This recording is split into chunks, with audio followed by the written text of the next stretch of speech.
गणेश भगवान की जय, करवा माता की जय। सभी को करवा चौथ की हार्दिक शुभकामनाएं। हिंदू धर्म में करवा चौथ का व्रत बहुत महत्वपूर्ण है। इस दिन सुहागिन स्त्रियां अपने पति की लंबी आयु के लिए सारा दिन निराहार व्रत रखती हैं और शाम को चंद्रमा को अर्घ्य देकर व्रत खोलती हैं। आइए सुनते हैं करवा चौथ व्रत कथा। एक साहूकार के 7 बेटे और एक बेटी थी। सातों भाइयों की लाडली बहन थी। 8 भाई बहन एक साथ बैठकर खाना खाते थे। कार्तिक की चौथ आने पर बहन ने करवा चौथ का व्रत रखा। जब सातों भाई खाना खाने आए तो उन्होंने बहन को भी खाना खाने के लिए बुलाया। तो माँ बोली, आज इसका करवा चौथ का व्रत है, जब चांद निकलेगा तब यह अर्घ देकर ही खाना खाएगी। तब भाइयों ने जंगल में आग जलाकर छलनी में से चांद दिखा दिया। बहन भाभियों से बोली, चलो अर्घ दे लो, चांद निकल आया है। भाभियां बोली, ये तेरा चांद निकला है, हमारा चांद तो रात को निकलेगा। बहन चांद को अर्घ देकर भाइयों के साथ खाना खाने बैठ गई। पहला टुकड़ा तोड़ा, बाल निकला। दूसरा टुकड़ा तोड़ा, छींक मारी। तीसरा टुकड़ा तोड़ा तो राजा के घर से बुलावा आया कि राजा का लड़का बीमार है, जल्दी भेजो। माँ ने लड़की के पहनने के कपड़े निकालने के लिए 3 बार बक्सा खोला। तीनों बार सफेद कपड़े निकले। तब माँ ने वही कपड़े पहनाकर ससुराल भेज दिया। लड़की के साड़ी के पल्ले में एक सोने का सिक्का बांधकर माँ ने कहा, रास्ते में जो भी मिले उसके पैर पड़ती जाना।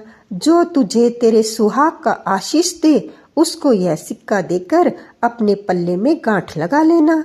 रास्ते में किसी ने भी पैर पड़ने पर सुहाग का आशीष नहीं दिया। सब ने यही आशीष दिया कि सब्र करने वाली हो, सातों भाइयों की बहन हो, अपने भाइयों का सुख देखने वाली हो। अब ससुराल के घर पहुंची तो दरवाजे पर ननंद खड़ी थी। बहन उसके पैर पड़ी तो ननंद बोली कि सपूती हो, 7 बेटों की माँ हो, मेरे भाई का सुख देखने वाली हो। यह आशीष सुनकर उसने सोने का सिक्का ननंद को दे दिया और अपने पल्ले में गांठ मार ली। अंदर गई तो सासू माँ ने कहा, ऊपर कोठड़ी है, वहां जाकर बैठ जा। जब वह ऊपर गई तो उसने देखा उसका पति मर चुका है। अब वह उसे लेकर कोठड़ी में पड़ी रही और उसकी सेवा करती रही। उसकी सास दासियों के हाथ बची कुची रोटी भिजवा देती। बेचारी उसी को खाकर अपनी पति की सेवा करती रही। सेवा करते करते 1 साल निकल गया। करवा चौथ का व्रत आया। सारी पड़ोसियों ने करवा चौथ का व्रत रखा। सब ने सिर धोकर हाथों में मेहंदी लगवाई, चूड़ियां पहनी। वह सब बेचारी देखती रही। एक पड़ोसी उससे बोली, तू भी करवा चौथ का व्रत रख ले। वह बोली, मैं कैसे करूं? पड़ोसन बोली, चौथ माता की कृपा से सब ठीक हो जाएगा। पड़ोसियों के कहने से बहू ने भी व्रत रखा। थोड़ी देर बाद करवा बेचने वाली आई। करवा लो री करवे लो, भाइयों की प्यारी करवे लो, दिन में चांद उगाने वाली करवा लो, ज्यादा भूख लगने वाली करवा लो। बहू की ने आवाज लगाई, ए करवे वाली, मुझे भी करवा दे जा। करवे वाली कहने लगी, मेरी दूसरी बहन आएगी तो उससे करवा ले लेना। दूसरी बहन आई, वो भी बोली, करवा ले लो, करवा ले लो। तो वो उससे कहने लगी कि मुझे भी करवा दे दे। तो वो दूसरी बहन भी कहने लगी कि मेरी जब तीसरी बहन आएगी वो तुझे करवा देगी। इस प्रकार 5 बहनें आकर चली गई, पर किसी ने भी उसे करवे नहीं दिए। फिर छठी बहन आई और बोली, मेरी 7वीं बहन आएगी, वो तुझे करवा देगी। तू सारे रास्ते में कांटे बिखेर के रखना, तब उसके पैर में कांटा चुभ जाएगा, तब वह खूब चिल्लाती हुई आएगी। तब तू सुई लेकर बैठ जाना और उसका पैर पकड़कर छोड़ना मत और उसके पैर का कांटा निकाल देना। वह तुझे आशीर्वाद देगी तो उससे करवे मांग लेना। तब वह तुझे करवा देकर जाएगी। तब तू उद्यापन करना, जिससे तेरा पति अच्छा हो जाएगा। अब उसने वैसा ही किया, सारे रास्ते में कांटे बिछा दिए। जब सातवीं बहन करवे लेकर आई तो उसके पाँव में कांटा चुभने से दर्द में खूब चिल्लाती हुई आई।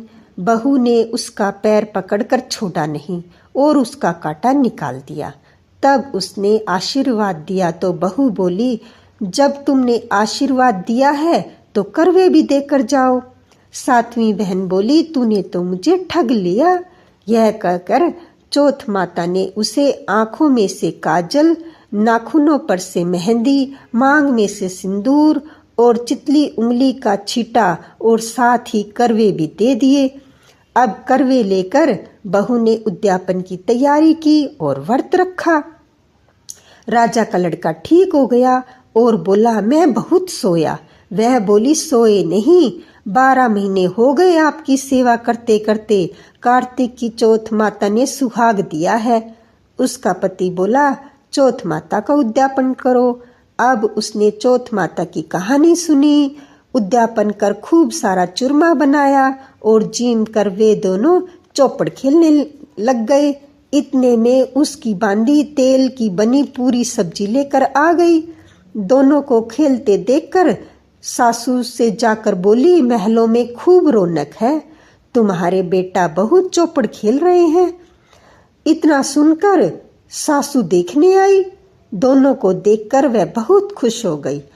बहू ने सास के पैर दबाए। सासू बोली, बहू सच सच बता, तूने क्या किया। उसने सारा हाल अपनी सासू माँ को बताया तो राजा ने सारे शहर में ढिंडोरा पिटवा दिया कि अपने पति के जीवन के लिए सब बहनें करवा चौथ का व्रत रखे। पहली करवा चौथ को अपने पियर में जाकर व्रत करे। हे चौथ माता, जैसे राजा के लड़के को जीवन दान दिया वैसा सभी को देना, मेरे पति को भी देना। कहते सुनते सब परिवार की स्त्रियों को भी सुहाग देना। इसके बाद विनायक जी की कहानी भी सुनी जाती है। आइए सुनते हैं विनायक जी की कहानी। एक गांव में 2 माँ बेटी थी। बेटी माँ से बोली, गांव में सब लोग गणेश मेला देखने जा रहे हैं, मैं भी मेले में जाऊंगी। माँ बोली, वहां पर बहुत भीड़ होगी, कहीं गिर पड़ गई तो चोट लगेगी। बेटी ने माँ की बात नहीं मानी। माँ ने बेटी को 2 लड्डू और घंटी में पानी देकर कहा, एक लड्डू तो गणेश जी को खिलाकर पानी पिला देना, दूसरा लड्डू तुम खाकर बचा हुआ पानी पी लेना। बेटी मेले में चली गई। मेला समाप्त होने पर सभी गांववासी वहां वापिस आ गए, परंतु उसकी बेटी नहीं आई। वह गणेश जी के पास बैठी रही। 1 लड्डू पानी गणेश जी, तुम्हें 1 लड्डू पानी मुझे, इस तरह कहते हुए पूरी रात बीत गई। गणेश जी ने सोचा, यदि आज मैं लड्डू खाकर पानी नहीं पीऊंगा तो वह अपने घर नहीं जाएगी। इसलिए गणेश जी लड़के का रूप बनाकर आए। बेटी से लड्डू लेकर खाया और पानी पिया और कहा, कुछ मांगो। लड़की ने मन में सोचा, क्या मांगूं? अन्न मांगूं, धन मांगूं, महल मांगूं, सुहाग मांगूं, खेत मांगूं, बैल मांगूं, बस इतना ही मांग लेती हूँ। गणेश जी उसके मन की बात जानकर बोले, अब अपने घर जाओ, जो तुमने मन में सोचा है वह सब तुझे मिलेगा। लड़की घर पहुंची तो माँ ने पूछा, इतनी देर कैसे हो गई? लड़की ने कहा, आपके कहे अनुसार मैं गणेश जी को लड्डू खिलाकर और पानी पिलाकर आई हूँ। देखते ही देखते कुछ बेटी ने जो मन में सोचा था वह सब उसके घर में हो गया। हे गणेश जी महाराज, जैसे आप उन माँ बेटी पर बरसे वैसे ही कहते सुनते हर किसी के घर पर बरसना। बोलो गणेश भगवान की जय, करवा माता की जय।